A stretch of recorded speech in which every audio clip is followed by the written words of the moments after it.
કુતિયાણા તાલુકાના ગ્રામ્ય વિસ્તારોના રસ્તાઓની હાલત દયનીય જોવા મળી રહી છે। ખાસ કરીને હામદપરાથી હિલાબેલી તરફ જતો રસ્તો અતિ બિસ્માર હાલતમાં છે, જેને લઈને પોરબંદર જિલ્લા કોંગ્રેસ સમિતિના પ્રમુખે રજૂઆતો કરી છે।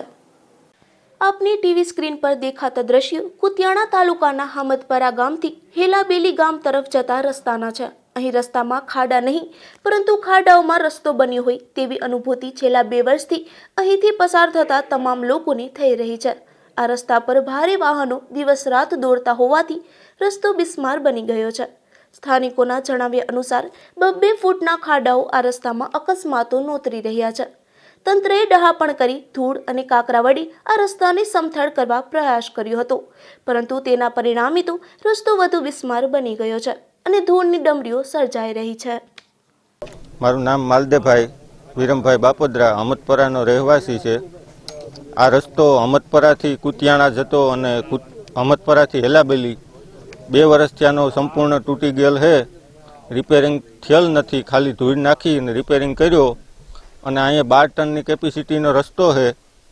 40-50 ટનના વાહન 100 થી 150 દિવસ દરમિયાન નીકળે, તૂટી જાય છે રસ્તો અને આગળની 2 બાજુની જમીનમાં સતત ધૂળ ઉડવાથી 1 વીઘાનો મોલ પણ જતો રહે। રસ્તાની આવી હાલત અંગે ગ્રામજનોએ અનેક વખત તંત્રને રજૂઆત કરી છે, તેમ છતાં કોઈ પરિણામ આવ્યું નથી। ત્યારે આ મામલે પોરબંદર જિલ્લા કોંગ્રેસ સમિતિના પ્રમુખ નાથાભાઈ ઓડેદરાએ પોતાની ટીમ સાથે આ રસ્તાની મુલાકાત લીધી હતી અને લોકોની સમસ્યા સાંભળી હતી। ત્યારબાદ તેમણે જિલ્લા પંચાયતના માર્ગ મકાન વિભાગની આ રસ્તાનું તાત્કાલિક નવીનીકરણ કરવા રજૂઆત કરી છે અને જો નહીં થાય તો આંદોલનની ચીમકી પણ ઉચ્ચારી છે। પોરબંદર જિલ્લાના કુતિયાણા તાલુકાના જે હામદપરથી હેલાબેલી જતો રસ્તો અમે એ પહેલાં અધિકારીઓને રજૂઆત કરી હતી અને પાછું આજ ગ્રામજનો બધા ભેગા થયા છે અને આજ પાછી ફરીથી અમે આજે આવેદનપત્ર પર દેવાના છે।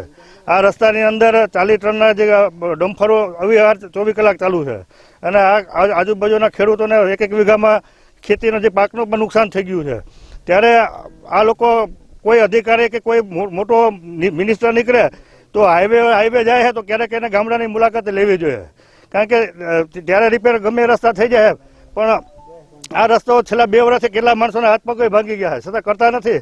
એટલે આજે અમને જિલ્લા ભાઈ રોડના મકાનમાં ઓલાના અધિકારી પંડ્યા સાહેબને આવેદનપત્ર દેવાના છે અને 10 દિવસનો અમે એને ટાઈમ આપશું। જો 10 દિવસની અંદર આ રિપેર તાત્કાલિક જો નવો રસ્તો નહીં બનાવે તો અમારે ના છૂટકે રસ્તો બંધ કરી ગ્રામજનોને સાથે લઈ અને અમારે રસ્તા રોકો આંદોલન કરવાની ફરજ પડશે। ગત વર્ષના ચોમાસા બાદ કુતિયાણા તાલુકાના અનેક રસ્તાઓ બિસ્માર બની ગયા છે, ત્યારે તંત્ર દ્વારા આ રસ્તાઓનું તાત્કાલિક નવીનીકરણ થવું જોઈએ તેવી માંગ પ્રબળ બની છે। નાગેશ પરમાર, ગુજરાત ન્યૂઝ, કુતિયાણા।